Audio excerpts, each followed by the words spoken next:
Saya kasih rahasia besarnya. Sepanjang Anda betul-betul ikhtiar dilakukan karena Allah, maka perhatikan baik-baik.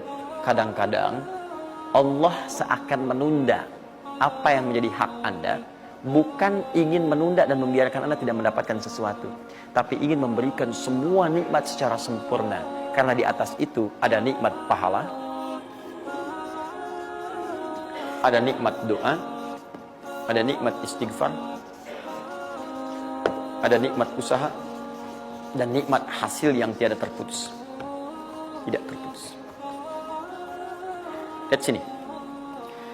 Kalau antum sehari berusaha, nggak dapat apa-apa. Memang, mohon maaf, hasilnya belum dapat diraih, belum dilihat tuh. Tapi bukankah pada saat itu doa antum akan bertambah? Bukankah malamnya salatnya nambah? Tahajud? Bukankah di situ kadang-kadang kita istighfar, ya Allah? Teman-teman, bukankah istighfar menggugurkan dosa? Bukankah berdoa menambah harapan, mengakumulasikan sesuatu? Bukankah tahajud menambah pahala lagi? Kadang-kadang yang diinginkan oleh Allah pertama kali bukan dunia dulu. Ketika Allah mencintai seorang hamba, dia akan berikan pahala akhirat dulu. Karena dunia itu sifatnya sementara.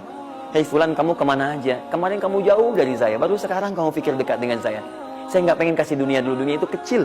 Kalaupun di seekor sayap samuk sebelahnya, sebelah sayap nyamuk ada dunia itu ada nilainya, saya kasih buat kamu deh, nggak ada nilainya. Ya, karena itu saya ingin kamu akhirat sempurna dulu. Saya ampuni dulu dosa-dosa kamu yang kemarin. Begitu sudah diampuni, hari kedua istighfar lagi diampuni, saya kasih pahala yang banyak. Begitu pahala udah dapat, dosa udah diampuni, baru dunia diakumulasikan. Karena hukum dunia itu, kalau antum usaha akan terus diberikan. Jadi nggak ada yang nggak dikasih. Jadi kalau antum sehari bekerja ini, kelihatannya nggak dapat apa-apa. Bukan nggak dapat apa-apa, disimpan untuk diakumulasikan. Nanti dosa antum tuh udah hilang, amalan udah banyak, antum dapat banyak. Kadang-kadang nggak sadar kalau saat dapat banyak itu sebetulnya itu hasil usaha antum sebelumnya. Itu teorinya begitu. Ya, jadi nggak ada yang nggak dapat apa-apa, semua akan dinilai. Sepanjang antum bergerak dikasih, dan antum buktinya hidup juga.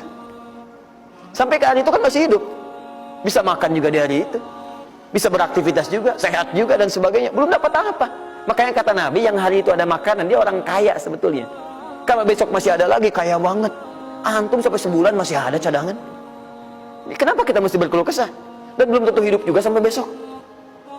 Yang tuh mau ngumpulin apa?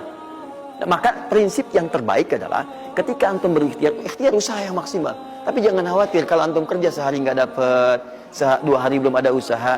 Jangan khawatir teman-teman sekalian. Rumus yang mengatakan semua ketika badan bergerak, maka rezeki dituliskan untuk keluar.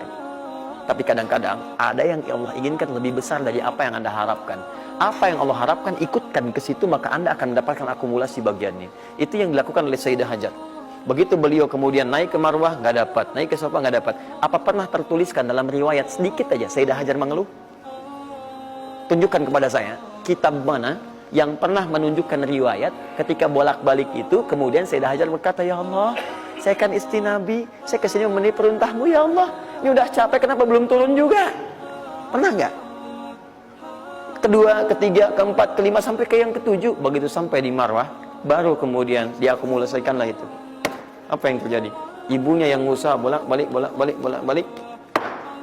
Akhirnya keluar dari mana? Anaknya, kakinya kemudian menghentak lagi. Tiba-tiba keluar air dari situ. Pertanyaan saya, ibu yang lebih tahu di belakang. Kan kalau anak itu sedang haus, pasti tangan kakinya bergerak kan? Kenapa saat pertama disimpan bergerak, airnya keluar? Sudah 7 kali bolak-balik, baru air keluar. Silakan lihat riwayatnya. Pada hentakan itu, ketika 7 kali ibunya bolak-balik, malaikat mengepakkan sayapnya. Itu yang menghantam air dan keluar air.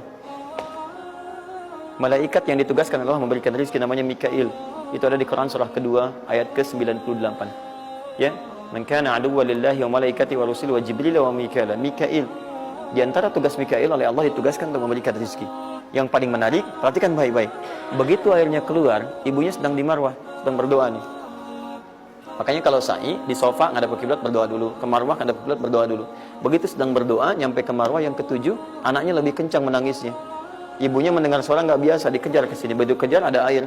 Apa kata ibunya? Lihat kalimatnya. Zam, zam, zam, zam.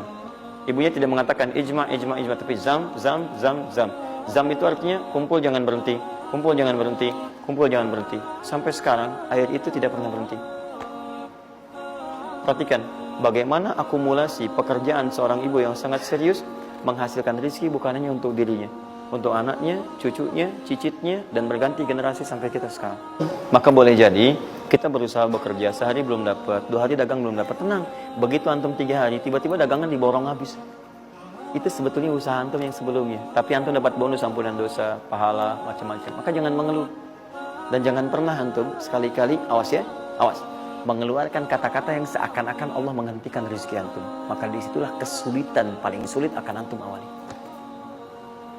Ya Allah, apa engkau nggak sayang dengan saya? Saya perlu usaha apa lagi? Kenapa belum diberikan juga? Dan sebagainya. Itu kadang-kadang membuat seseorang kalau sudah kehilangan arah seperti itu sampai meninggalkan agamanya. Itu yang paling fatal. Paham ya?